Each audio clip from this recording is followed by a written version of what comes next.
Alright, so here are my top 5 picks for the most disappointing fragrances that I bought this year, as I promised.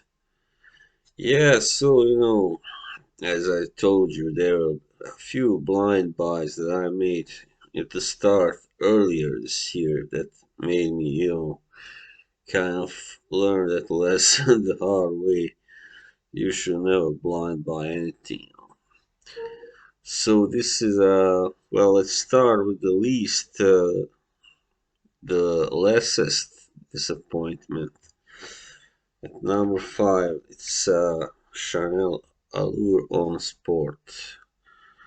So this is uh something that I got at 150 ml even because it was a good deal on it.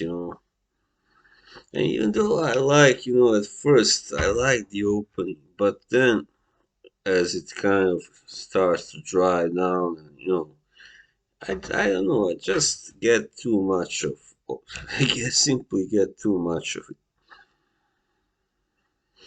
There's nothing really wrong with it, but the problem is that I simply don't think it's particularly good. It's not something that I enjoy wearing in the long run, simply. And for this size that I got it in, well, it simply wasn't worth buying it in a 150 ml. So number 5, Allure Home Sport. I mean, everybody's saying that the extreme version is a lot better. I don't know really. I did try it, briefly, not well enough to be a judge, but to me it smelled a little bit too similar to this one. So you got this kind of orangey vanilla, something like that direction smell. It kind of smells like an orange soda to me, actually. Yeah, more or less. So that's why I don't think it's worth the money actually, because yeah, and it's Chanel. But since it's by Chanel, it does get bought, of course. Still, all right.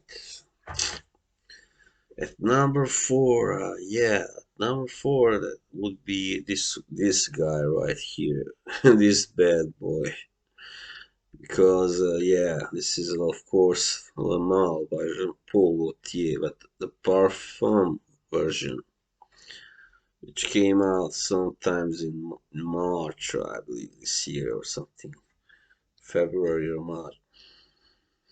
Again, it's not really bad. It's not like it smells bad or anything, but it simply doesn't. It simply, I don't get anything special from it, and the opening is alright, but it's still not very exciting, or doesn't have a very pleasant actually smell. But then when it dries down, it's just spices, power. Really kind of warm, spicy thing. So yeah, that's the one. I think you should rather. I mean, I see it as I already said in the previous video. I don't get why so many put it in their top 10 lists. But still, that's their own taste. I'm not gonna judge anybody, but I really don't get it. I say rather get Scandal or Ultra Male if you can, or even the original Male. Le Mal, I mean, sorry. So at number 4, that's the guy. At number 3, let's see. I believe we have this one.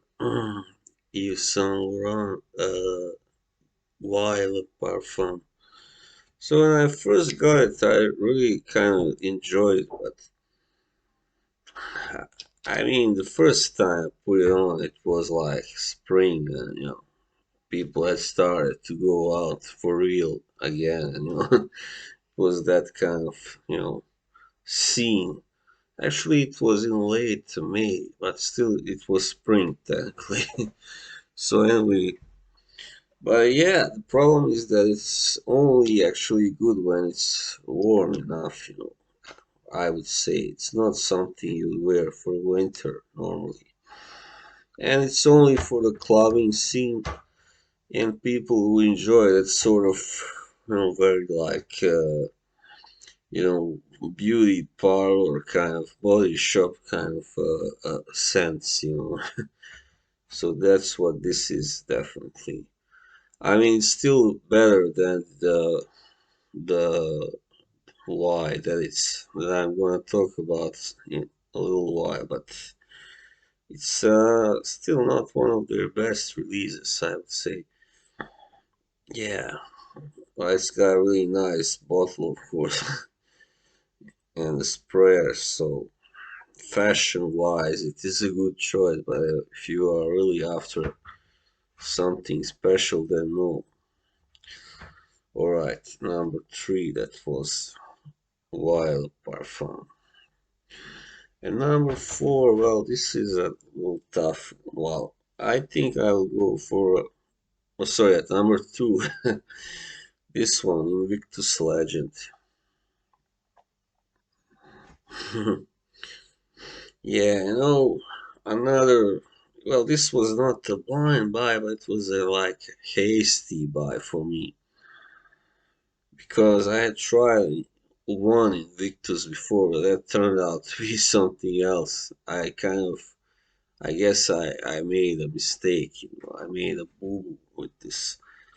So the problem with this one is that simply too sweet, too strong, too sickeningly sweet.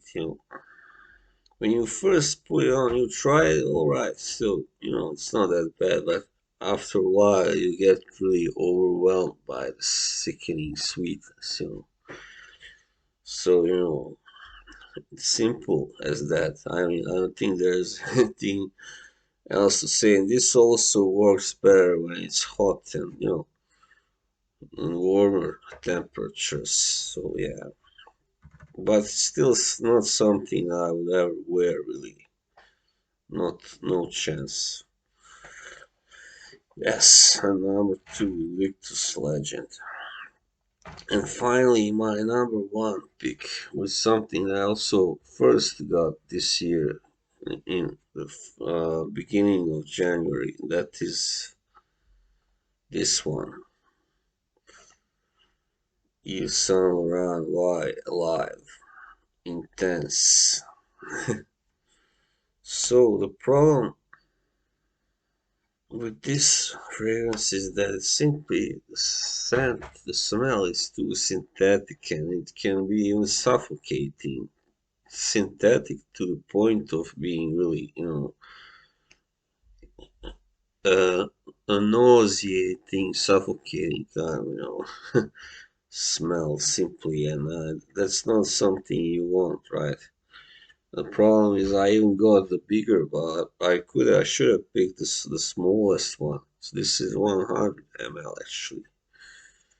Yeah, even though it's not perhaps even the worst fragrance I've ever tried, but still it's far, far from being one of the best. And I guess people say the other one that is out there, why all the toilet is the best of all of these. So anyway, just don't get wildlife. That's my advice to you, because that's the worst I believe that's Yves Saint Laurent has ever produced, actually.